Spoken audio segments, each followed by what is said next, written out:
Hello মিষ্টি বন্ধুগণ, good afternoon সবাই।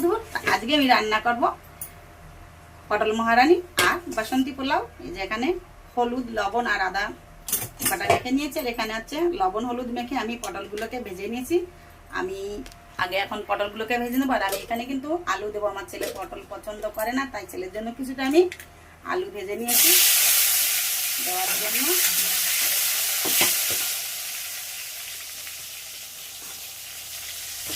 তো কিছুটা মশলা নিয়ে নিলাম, দেখো পোস্ত, কাজু আর চালমগজ হচ্ছে দুটো শুকনো লঙ্কা। আমার বাচ্চারা ঝাল খেতে পারে না, বেশি দেবো না। আর আমি টমেটো দুটো দেবো, মিক্সি জারে পিষে নেবো। পটলগুলো ভাজা হয়ে গেছে, নামিয়ে নেবো। এবার ফোড়নের জন্যই ভাজা তেলের মধ্যে দিয়ে দেবো একটা শুকনো লঙ্কা আর এই যে কিছু গোটা গরম মশলা, তেজপাতা, লবঙ্গ, এলাচ, দারচিনি দিয়ে দেবো এই বাটা মশলাটা।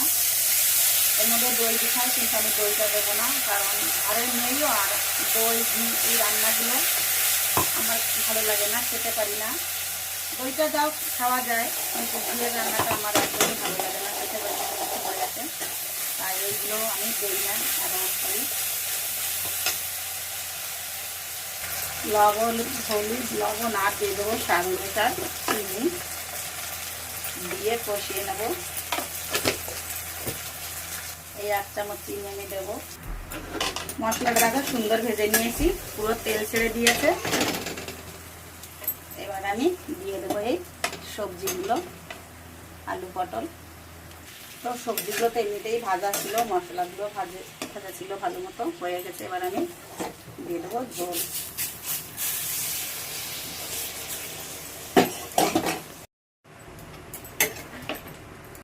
এর মধ্যে দিয়ে দেবো তেজপাতা, গরম মশলা আর আদা। এটা দিয়ে ভাজা ভাজা করে আমি চালটা ভেজে নেবো কিছুটা সময়। দিয়ে দেবো একটা কাজু।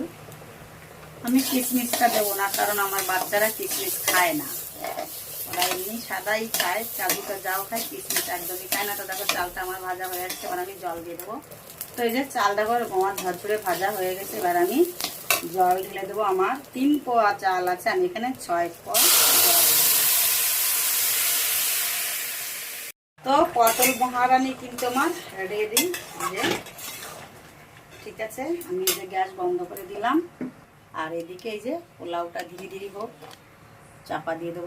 মহারানী নাম স্পেশাল, আমি একটুখানি অল্প করে ঘি দিয়ে দেবো উপর থেকে, ভালো লাগুক চাহে না লাগুক। হয়ে গেল কিন্তু বাসন্তী পোলাও।